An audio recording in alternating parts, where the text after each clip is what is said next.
this turn down the hill. Was this the one you were talking about? Yeah. No. So the one at the top. Yeah, here, right here. See that little move right there? There's a little pivot. Okay, right. Boom. Yeah. The line is headed off track.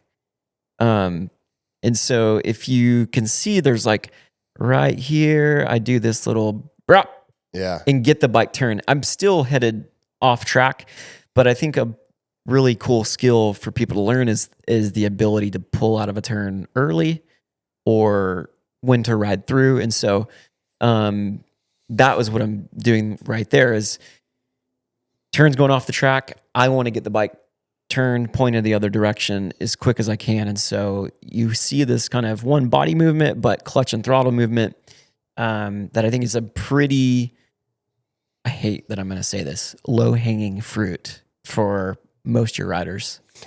Now, is that a front end focused or a steer with the rear type thing? So you need to place the front. So as you come in and you see the place that you want to make the pivot, typically there's a point, like if you're at your local track, you see where ruts, they start with a lean and then sometimes they'll start to straighten up and then they'll do another lean. So a great place to try to pivot is as it starts to straight, you try to pivot out of that to continue the arc of the turn. And so you want to make sure that the front is placed. And then when you go to make that pivot, shifting the weight through your seat, loading the rear, then getting the front light to then steer and point the front in the direction you want to go. It's a big body movement, right? Like if you see in the clip, I'm kind of like weighting the front and then you see this big transition where you really see the weight go from the torso through the hips. At the same time, if you can hear the throttle, there's a little bit of a rev, a little bit of a clutch kind of rah, and all that synced up will get the bike turned, get you out of the groove, and then you can kind of return to the general arc of the turn, getting the head forward once again, getting on the throttle, and then aiming towards where you want to go. This is a really good skill as far as later in the day, the track is starting to blow out. You know, you're at your local track or in a race and it's like the ruts naturally just speed start to point off the track. They quit making sense.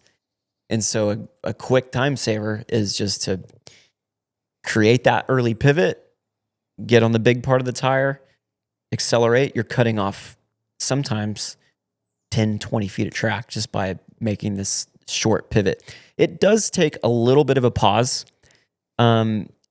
especially the first. If you go to make your first pivot out of a rut, it's going to be a little bit of a time loss. But if you can build this over time, eventually the rut starts to actually turn back around and actually do what you're trying to do. So for me, this is huge, you know, especially now training facility kids, they just run a rut until it is like in the parking lot. And so if you can find the skill of knowing when to start making that transition, okay, this is like pointed off the track. It's messing me up for the next turn.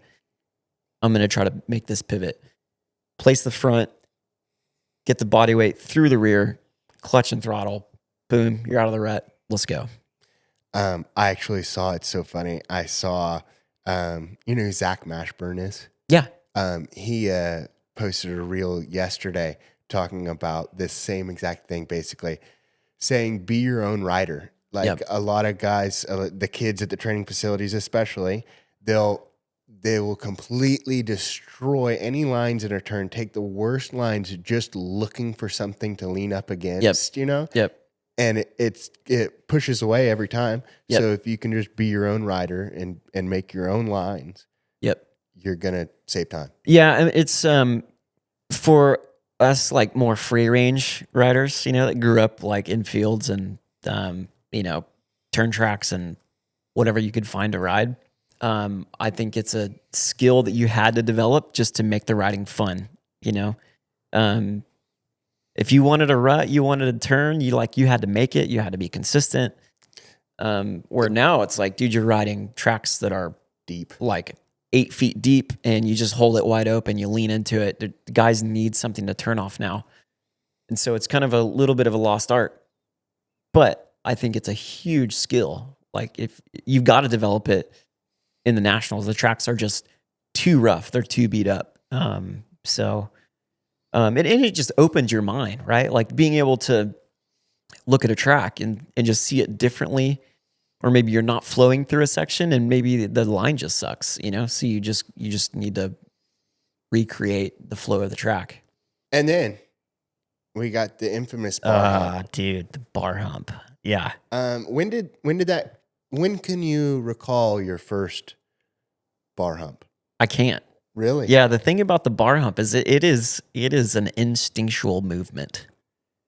Have you heard of mirror neurons? Yeah, so you have these neurons in your brain that you see something and then you do it. Okay. So it's kind of like why I'm so fast now, because I watch you and I just do it. It's the world's second fastest man right here. Yeah. So it's like with your kids, you're like, see them do something, you're like, I do that. Your kids their mirror neurons are firing crazy as they learn and grow and develop. I first started watching Supercross. James Stewart did the bar hump. And when I first started riding it, I don't even know why or when it started, but I did it. So I'm just going to give you a guesstimation as to what happens, because I don't even really know why I do it. The biggest thing that I know is there's two scenarios I see it. One is an overjump, and one is when you get a bit more pitch than you want to the front. And it sounds kind of strange, and I'll start with the pitch to the front. It sounds kind of strange to then move your hips forward. But what I can gather is that the move forward is really about you pulling. So imagine your front end's just a little bit lower than you want. You can either shift your hips back to get it to come up, or you can simply pull with your upper body. And I think that's a major part of what is actually happening in that scenario. If you think about doing an upright row, or maybe like a clean, deadlift clean, that's the movement, right? The hips, you go from a hinge, you extend the hips, thrust through the hips, and you pull, right? And so I think that's what you see. You see a pull trying to get the front end up. I think a similar action with an overjump. I think there's a clip of me in a rhythm section. It looks like I'm going long. I've seen a couple goofy things that people do. One of them, you'll see someone just kick their leg out to the side. I don't know if you've seen this one. Kick the leg down. Create some more drag or something? I don't know if we are way overthinking this. These are clearly like body's reactions, thousands of reps. You know what to do. I think it's some type of drag. So the bar hump, when you're overjumping, I think, is about stopping momentum. So the same pull as pulling the front up, but you're trying to, you're always feeling the inertia, right? So the bar hump pull is really about stopping that momentum and doing everything you can to try to get the bike from flying forward. You want to try to stop that momentum by making it go up.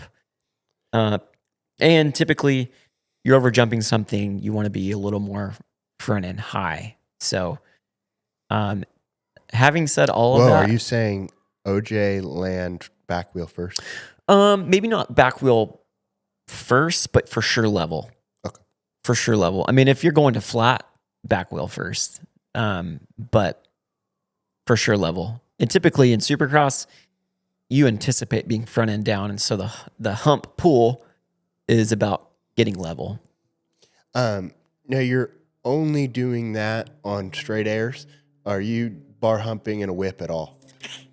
I don't think so. I mean, typically if you're whipping, I mean, you're kind of like, and you get yourself in trouble, you go straight. But I don't think there's too much going on to be able to. Yeah, typically when you see the bar hump, learning the track, that's getting your timing down. Figuring out the timing is when you see it usually. We got a big one here. This was like a hot topic. Your boy Chance, his save, the double upshift save. I didn't even text him good race. I just said, dude, save of the century. Yeah. Have you ever been in that situation? Have you ever done anything like that? Yeah. A double upshift save? I've never double upshift. That's what blew me away, especially the way that thing was rotating. Did he intentionally double, or do you think he missed it the first time? Oh no, I think he for sure. And he was thinking, "Gotta get this wheel fast." He's just thinking, "I don't want to die." And again, it's like, it happens too fast for you to be able to think through that. But you just know as a rider the way the bike functions, you know what to do to get out of that. The fact that he had presence of mind to stay in that was incredible, man. I'm just so bummed that he had an incident and is out, and like especially after that, like if dude, in the way that it happened, he fell over in the first turn at going like 5 miles an hour, and that one came out no problem. But I mean, hindsight for him, he probably could have just doubled that triple. The way that he ended on the far right of the berm, the angle of the face was too steep. Yeah. It kicked him so bad. Yeah. So I hindsight, he probably would have doubled, because you can see, right there with, I think, Anstie, if he would have doubled, he still would have had the inside of the jump. Or the inside of the next turn. He would have still managed the position. But as a rider, you're looking for an advantage. He's still pursuing. I don't know if that's McAdoo or Kitchen right in front of him. So he's still trying to make his race go well. And chase the guy in front of him. But the fact that he did a double upshift, I mean, it's incredible. I think that the mechanics of that are pretty explainable. If you think about inertia, the quicker you get that rear wheel spinning, the more it's going to counteract the rotation. And so he did the right thing, higher gear, higher speed, higher volume, higher pressure, everything's going to do what it is. But to do that in that moment, incredible. To do that and then finish the race. Yeah. Because the average person is going through that, they're packing up, they're going home. Yeah. What's what's amazing to me is that he is in fourth gear when he's in that turn, in the tough blocks, coming to a dead stop, and doesn't stall it. Like, dude, that was my question to him. How did you survive the next turn? Yeah. Because I would have gone, duh, and just fallen over. Yeah, for real.